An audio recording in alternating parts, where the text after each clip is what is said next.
ভেবে দেখুন এমন এক দুনিয়ার কথা যেখানে থুতু ফেললেও তা মাটিতে পড়ে না, বরং চোখের সামনে বাতাসে ভেসে থাকে।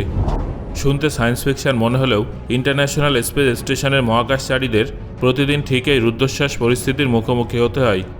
জিরো গ্র্যাভিটির এই অদ্ভুত জগতে জল থেকে শুরু করে টুথপেস্ট সব কিছুই বাতাসে ভেসে বেড়ায়। পৃথিবী পৃষ্ঠ থেকে শত মাইল উঁচুতে ভেসে থাকা বিজ্ঞানীদের এই রোমাঞ্চকর ও কঠিন জীবনযাত্রার গল্প শুনতে চান?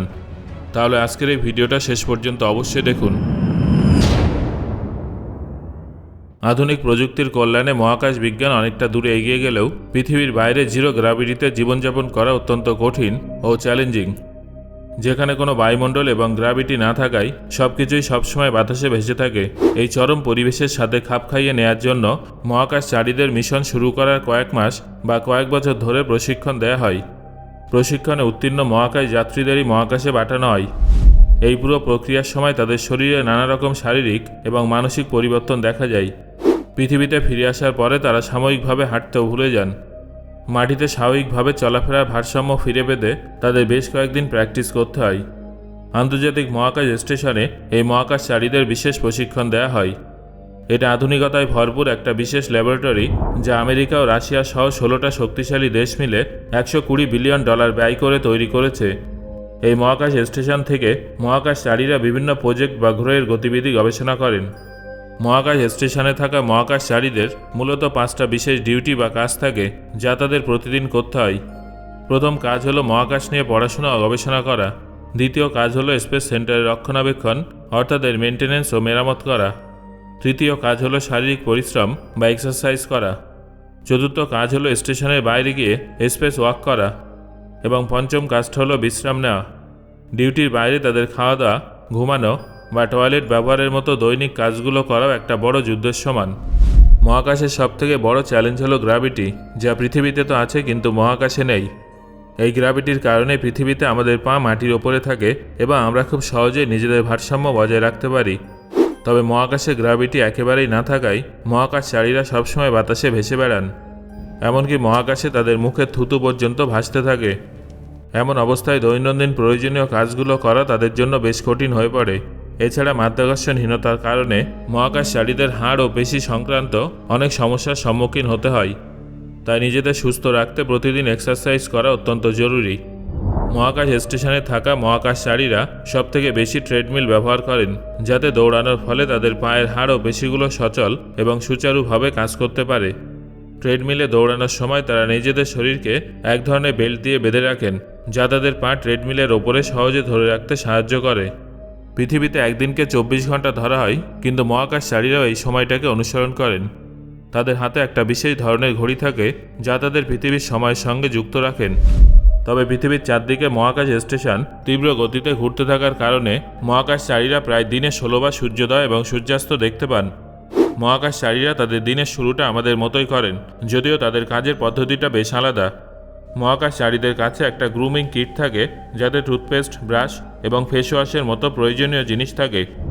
দাঁত ব্রাশ করার সময় তাদের মুখ যত সম্ভব বন্ধ রাখতে হয়, কারণ মুখ বেশি খুললে টুথপেস্ট অন্যান্য জিনিসের মতো বাতাসে ভাসতে শুরু করবে। আপনারা জানলে অবাক হবেন যে মহাকাশচারীরা যে টুথপেস্ট দিয়ে দাঁত পরিষ্কার করেন তা বাইরে ফেলে দেওয়ার পরিবর্তে গিলে নেন। তারপর জলের ছোট পাউচের সাহায্যে মুখ পরিষ্কার করেন এবং সেই জলটুকু তারা না ফেলে গিলে ফেলেন। দাঁত পরিষ্কার করার পর এবার টয়লেট ব্যবহারের পালা আসে। গ্র্যাভিটি না থাকার কারণে মহাকাশে টয়লেট ব্যবহারের পদ্ধতি একেবারেই আলাদা। এখানে টয়লেটে একটা পাইপ লাগানো থাকে, যার মাধ্যমে তারা ইউরিন পাস করেন। অন্যদিকে মলত্যাগের জন্য খুব ছোট একটা টয়লেট সিট থাকে, যেখানে তাদের নিজেদেরকে সঠিকভাবে ফিট করতে হয়। পরিষ্কার পরিচ্ছন্নতার জন্য তারা ভিজে তোয়ালে ব্যবহার করেন এবং এই সিটটা প্রতিবার ব্যবহারের পর পাল্টে ফেলা হয়। এখন আপনি হয়তো ভাবছেন যে মহাকাশচারীরা যে মলত্যাগ করেন তা কি মহাকাশেই ভাসতে থাকে, নাকি তারা সেটা বাইরে ফেলে দেন? আপনাদের জানিয়ে রাখি যে এমনটা মোটেও করা হয় না, বরং অন্যান্য যন্ত্রপাতির সাহায্যে সেই বজ্র পৃথিবীতে ফিরিয়ে আনা হয় এবং পরে তা পুড়িয়ে ফেলা হয়। স্নানের ক্ষেত্রে মহাকাশচারীদের অভিজ্ঞতা বেশ ভিন্ন। তারা একটা বড় ব্যাগের ভিতরে দাঁড়িয়ে শাওয়ার নেন। চুল পরিষ্কার করার জন্য তারা প্রথমে চুলে শ্যাম্পু লাগান বা স্পঞ্জ দিয়ে তা মুছে পরিষ্কার করে নেন।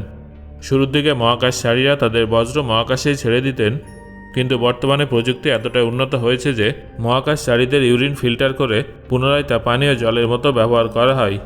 অর্থাৎ মহাকাশ স্টেশনে কোনো কিছুই নষ্ট করা হয় না, কারণ সেখানে বজ্র জিনিসগুলোকেই পুনরায় ব্যবহার উপযোগী করতে হয়। মহাকাশ স্টেশনে আমাদের মতোই রান্নাঘরে ব্যবহৃত প্রয়োজনীয় সমস্ত ধরনের জিনিসপত্র থাকে। মহাকাশচারীরা সাধারণত তাদের খাবারে ডিম, পাউরুটি, মাংস এবং বিভিন্ন শাকসবজি খেয়ে থাকেন। জাপান, রাশিয়া এবং আমেরিকার মতো দেশের বিশেষ কিছু কোম্পানি মহাকাশের জন্য এই বিশেষ খাবারগুলো তৈরি করে থাকেন। এমনকি তাদের খাবার খাওয়ার বাসন, চামচ ও কাঁটা চামচ এমন বিশেষ উপায়ে ডিজাইন করা হয় যাতে শূন্য মাধ্যাকর্ষণের কারণে সেগুলো ভেসে গিয়ে কারোর চোখে বা নাকে ঢুকে না যায়।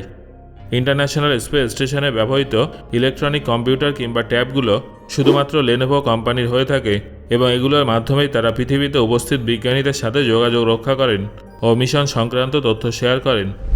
আমেরিকা ও রাশিয়ার মতো শক্তিশালী দেশগুলো মহাকাশে এত বেশি মিশন পাঠিয়েছে যে সেগুলোর ধ্বংসাবশেষ বছরের পর বছর ধরে সেখানে ভাসছে।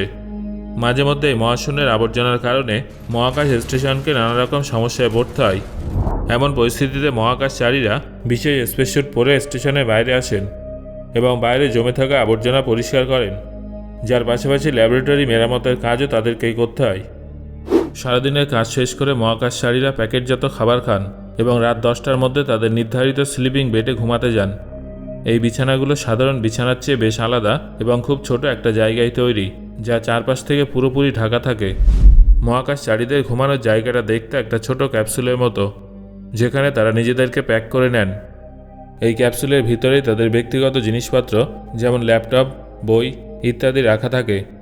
ক্যাপসুলে প্রবেশ করার পর তারা স্পেসশিপের দেওয়ালের সাথে নিজেদের বেঁধে ঘুমান, যাতে জিরো গ্র্যাভিটির কারণে তাদের শরীর ভেসে না যায় এবং তারা শান্তিতে ঘুমাতে পারেন।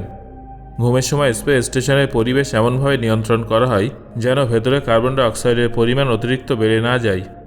মহাকাশে মহাকাশচারীরা সোজা, উল্টো বা অন্য যে কোনো ভঙ্গিতে ঘুমাতে পারেন, কারণ মাধ্যাকর্ষণ না থাকায় সেখানে তারা নিজেরাও বুঝতে পারেন না যে তারা সোজা নাকি উল্টো হয়ে আছেন। বাইরে থেকে অন্য কেউ দেখলে তা বুঝতে পারে। দৈনন্দিন দায়িত্ব ও রুটিন কাজের বাইরে স্পেস স্টেশনের মহাকাশচারীরা জিরো গ্র্যাভিটিতে ভেসে বেড়ানোর মজা নেন এবং শরীরকে একদম হালকা অনুভব করিয়ে এদিক ওদিক ভেসে বেড়ান। অবশ্যই আনন্দের মাঝেও মহাকাশচারীদের এমন অনেক বাস্তব সমস্যার মুখোমুখি হতে হয় যা আমরা পৃথিবীতে বসেও কল্পনা করতে পারি না। তাদের জন্য প্রতিদিনের সাধারণ কাজগুলো সম্পন্ন করাই সবথেকে বড় চ্যালেঞ্জ। তবে আপনিও যদি এই ভিডিওটা দেখে মহাকাশ স্টেশনের অভিজ্ঞতা নেয়ার কথা ভেবে থাকেন, তাহলে আপনার সেই কল্পনা আগামী দিনে সত্যি হতে পারে। সাধারণ মানুষকে মহাকাশ ভ্রমণের অভিজ্ঞতা দিতে বেশ কিছু বেসরকারি কোম্পানি স্পেস ট্যুরিজম বা মহাকাশ পর্যটন নিয়ে কাজ করছে। এই উদ্দেশ্যে পৃথিবীতে মঙ্গল গ্রহের পরিবেশের অভিজ্ঞতা নেয়ার জন্য একটা বিশেষ জায়গা তৈরি করা হয়েছে, যা কৃত্রিম মঙ্গল গ্রহ নামে পরিচিত। একইভাবে অনেক কোম্পানি স্পেস সেন্টার এবং কৃত্রিম গ্রহ তৈরি করে মানুষকে সেই অভিজ্ঞতা দেওয়ার জন্য দ্রুত কাজ করছে।